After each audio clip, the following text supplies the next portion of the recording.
नमस्कार साथियों, आप सभी का मेरे YouTube चैनल में स्वागत है। आज के वीडियो में हम एडीसी, जिसे इलेक्शन ड्यूटी सर्टिफिकेट भी कहा जाता है, के बारे में पूरी जानकारी देखने वाले हैं।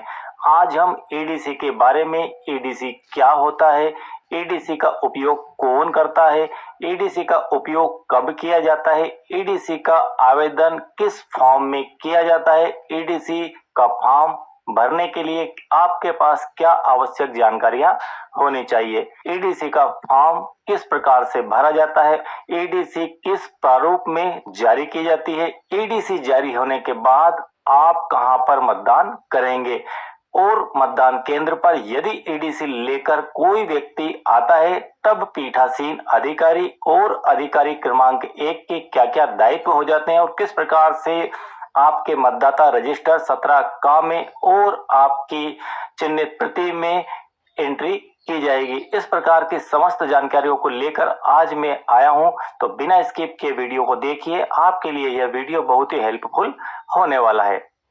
अब यहाँ से एडीसी के संबंध में आपके कई क्वेश्चंस होते हैं, कई डाउट्स होते हैं, तो एक एक करके मैं सारे डाउट्स को यहाँ पर क्लियर आपके करने वाला हूँ।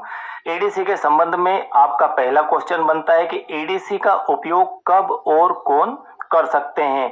तो चुनाव ड्यूटी पर उपस्थित व्यक्ति जो मतदान के दिन मतदान केंद्र पर जहां के वे मतदाता है अपना वोट डालने में सक्षम नहीं है, वे लोग ईडीसी का उपयोग कर अपना मतदान कर सकते हैं या वे लोग अपना मतदान ईडीसी के माध्यम से करते हैं। कब करते हैं? जबकि उसी संसदीय निर्वाचन क्षेत्र में उनकी ड्यूटी है जहां के वे मतदाता है, तो आवेदन करने पर उन्हें एडीसी जारी की जाती है। जब वे एडीसी के लिए आवेदन करते हैं और एडीसी के आवेदन के बाद में उन्हें एडीसी जारी होती है, उसे एडीसी के माध्यम से अपना मतदान करते हैं। लेकिन एडीसी जारी करवाने के लिए पहली शर्त यही है कि आपका जो संसदीय निर्वाचन क्षेत्र है उसी निर्वाचन क्षेत्र में आपकी ड्यूटी हो और उसी निर्वाचन क्षेत्र के आप मतदाता भी हो। नेक्स्ट है ईडीसी का आवेदन किस फॉर्म में करना होता है। तो ईडीसी का आवेदन फॉर्म नंबर 12A में करना होता है। नेक्स्ट है ईडीसी का आवेदन करने के लिए क्या क्या डॉक्यूमेंट्स अनिवार्यता आपको चाहिए। तो ईडीसी का आवेदन करने के लिए पहला डॉक्यूमेंट्स है आपका एपिक कार्ड की कॉपी, मतलब मतदाता फोटो परिचय पत्र की कॉपी आपको चाहिए।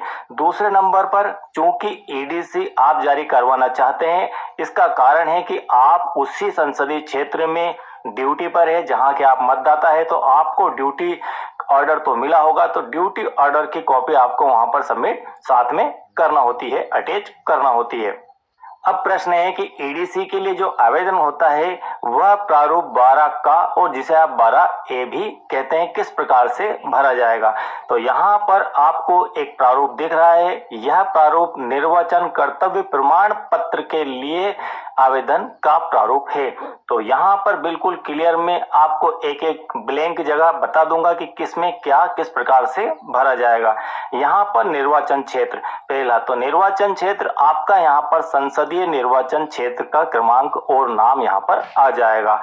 महोदय में खालिस्तान विधानसभा निर्वाचन, तो यहाँ पर आपको आप जहां जिस संसदीय क्षेत्र के मतदाता है वहां संसदीय क्षेत्र के अंदर जो आपकी विधानसभा है उस विधानसभा का क्रमांक और नाम आपको यहाँ पर फिल कर देना है। निर्वाचन क्षेत्र से लोकसभा के लिए होने वाले निर्वाचन में अपना मत स्वयं देना चाहता हूं, मुझे निर्वाचन क्षेत्र में, यहाँ पर आपको ब्लैंक जगह छोड़ देनी है।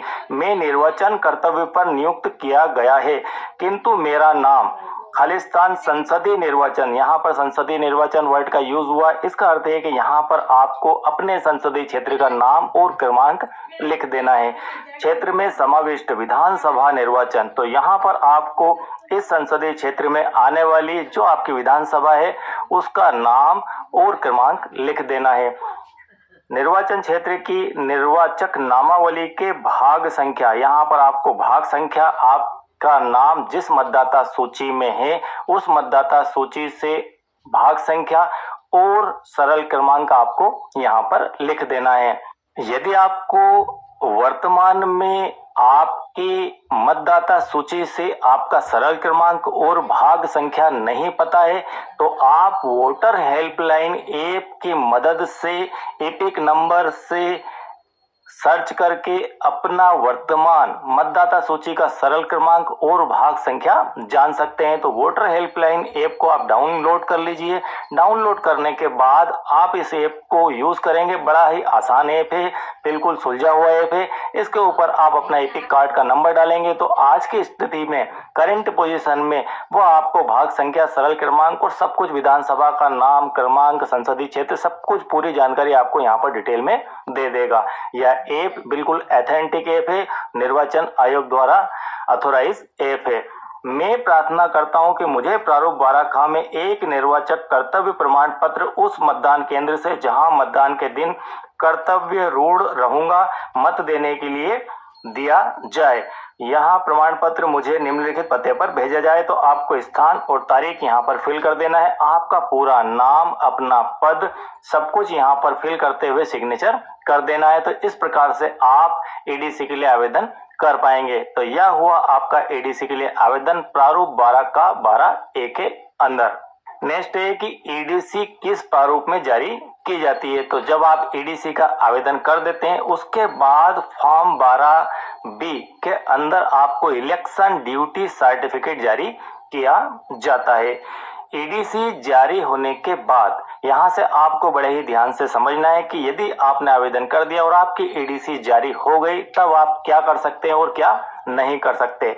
नंबर 1, जिस मतदान केंद्र के मूल आप मतदाता है वहां पर आप अब मतदान नहीं कर सकते हैं जबकि आपकी ईडीसी जारी हो जाती है। उस स्थिति में ऐसा इसलिए होता है जैसे ही ईडीसी जारी होती है वैसे ही आपकी मतदाता सूची के ऊपर जहां पर आपका नाम, सरल क्रमांक है वहां पर स्पष्ट अक्षरों में ईडीसी लिख दिया जाता है, टाइप कर दिया जाता है। तो ईडीसी लिखा होने के कारण आप उस मतदान केंद्र पर यदि गलती से चले भी गए तो वहां पर आपको मतदान वे नहीं करने देंगे। तो अब आपको जो मतदान करना है वह ईडीसी के माध्यम से ही करना है। नंबर 2, मूल मतदान केंद्र के अतिरिक्त निर्वाचक क्षेत्र में स्थित ड्यूटी के किसी भी मतदान केंद्र पर आप मतदान कर सकते हैं। यह आपके लिए बहुत ही बढ़िया फैसिलिटी ईडीसी देती है। ईडीसी जारी होने के बाद आप जिस मतदान केंद्र के मतदाता है उसको छोड़कर आपके पूरे निर्वाचन क्षेत्र में कहीं पर भी किसी भी मतदान केंद्र पर जाकर आप अपना मतदान कर सकते हैं। तीसरी स्थिति, रिजर्व दल के निर्वाचक कर्मी, यदि आप मान लीजिए कि आपकी ड्यूटी किसी कारण से कैंसिल हो जाती है, आप रिजर्व में हैं, उस स्थिति में आप जहां पर हैं वहीं पर आसपास के नजदीक के किसी भी मतदान केंद्र पर आप मतदान कर सकते हैं। तो यह आपके लिए इंपॉर्टेंट पॉइंट थे।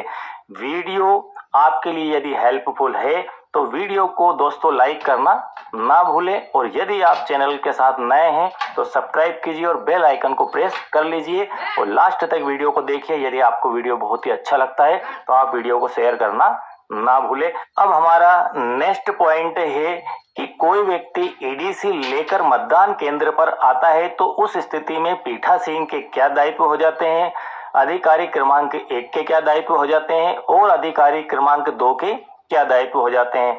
तो आपके दल में यदि कोई ईडीसी वाला व्यक्ति है, कोई कर्मचारी है, आपके दल में कोई सदस्य है तो उस स्थिति में आपको मतदान यथासंभव अभिकर्ताओं की उपस्थिति में प्रारंभ में ही करा लिया जाना चाहिए। मतलब आपके साथ में कोई है जिनके पास ईडीसी रखी हुई है तो आप मतदान अभिकर्ताओं की उपस्थिति में ही उनका मतदान करवा लें। नेक्स्ट है प्रारूप 12B में प्रस्तुत किए गए मूल ईडीसी में मतदाता के विवरण की जांच करना है आपको। यदि आप पीठासीन हैं या फिर क्रमांक 1 है तो आपको उस ईडीसी की जांच भी करना है यदि कोई मतदाता ईडीसी लेकर आता है उस स्थिति के अंदर। नेक्स्ट है प्रथम मतदान अधिकारी द्वारा मतदाता सूची की चिन्हित प्रति के अंतिम क्रमांक के बाद ईडीसी से सरल क्रमांक अंकित करना है। इस पॉइंट का यहाँ पर क्लियर यह मीनिंग है कि जो आपकी चिन्हित प्रति होती है उसमें जो भी मतदाता होते हैं उनका अंतिम क्रमांक क्या है, उसके अगले नेक्स्ट क्रमांक पर आप एडीसी जो लेकर आए हैं उनको दर्ज करेंगे। और यदि और भी एडीसी आते हैं, एक के बाद 2, 3, 4, 5, तो नेक्स्ट क्रमांक आप देते चले जाएंगे और वहां पर उस एडीसी का पूरा विवरण भी लिखेंगे। नेक्स्ट है मतदाता रजिस्टर 17A, जिसे आप 17 का भी कहते हैं, के कॉलम नंबर 2 में ईडीसी में जैसा क्रमांक दर्ज है वह दर्ज किया जाएगा। तो आप सबसे पहले कॉलम नंबर 2 के अंदर लिखेंगे ईडीसी, ईडीसी लिख देंगे। तो यह काम कौन करेगा, 17 का के प्रभारी होते हैं आपके P2 अधिकारी नंबर 2, जिनके पास 17 का रजिस्टर होता है। तो वे ईडीसी लिखेंगे। ईडीसी लिखने के बाद सरल क्रमांक, ईडीसी में जो सरल क्रमांक लिखा है वह सरल क्रमांक लिखेंगे। मान लीजिए कि सरल क्रमांक आपका 67 है, आप ऐसा लिख देंगे। भाग संख्या मान लीजिए ईडीसी के अंदर लिखा है 5, वह लिख देंगे। और यहाँ पर आपकी विधानसभा का नाम और क्रमांक भी आप साथ में लिख देंगे। तो इस प्रकार की जानकारी आपको यहाँ पर कॉलम नंबर 2 में 17 काम में फिल करना होती है अधिकारी नंबर 2 के द्वारा। नेक्स्ट है रजिस्टर के रिमार्क के कॉलम में आपको एडीसी लिखना होगा। जो आपका 17 का, बात उसी 17 का की चल रही है, 17 का या 17A जो रजिस्टर होता है उसमें जो लास्ट का कॉलम रिमार्क या टिप्पणी का होता है उसके अंदर आप एडीसी लिखना ना भूले, क्योंकि ये एक स्पेशल केस है। नेक्स्ट है ईडीसी मतदाता ईवीएम का उपयोग कर ही मतदान करेंगे। ईडीसी प्राप्त होने के बाद आप सामान्य प्रक्रिया से ही उस मतदाता को गुजारेंगे और आपके जो सामान्य मतदाता जिस प्रक्रिया से मतदान करते हैं उसी प्रक्रिया से ईडीसी के मतदाता भी ईवीएम का उपयोग कर मतदान करेंगे। नेक्स्ट पॉइंट आपके पीठासीन के लिए है। यहाँ पर मतपत्र लेखा 17C के भाग 1 में, ठीक है, 17C जिसे हम मतपत्र लेखा भी कहते हैं, 17गा भी कहते हैं इसे आप अभिलिखित मतों का लेखा भी कहते हैं।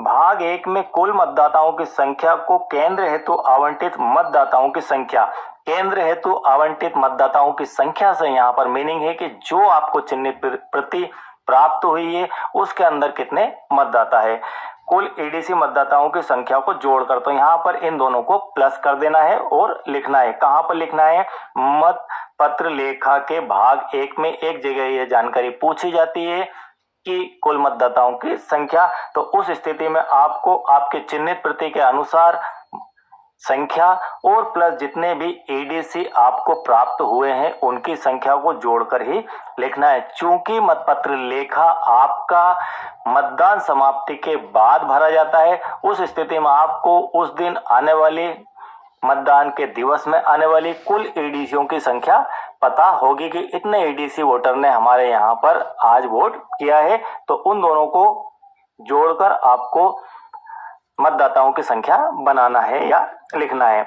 नेक्स्ट है मतदान प्रतिशत में एडीसी मतों को काउंट नहीं करना। यह एक बहुत ही आईएमपी पॉइंट है और इस पॉइंट को लेकर कई कमेंट मेरे पास आए हैं। तो यहाँ पर मैं इस विषय को आपको अगेन क्लियर कर देता हूँ कि जब आप मत प्रतिशत निकालें उस स्थिति में आप एडीसी मतों को काउंट नहीं करेंगे। इसका यह मीनिंग है कि यहाँ पर 785 मान लीजिए वोट आपकी मतदाता सूची के अनुसार है, तो 785 से ही आप मत प्रतिशत निकालेंगे, इस 5 को अलग रख देंगे।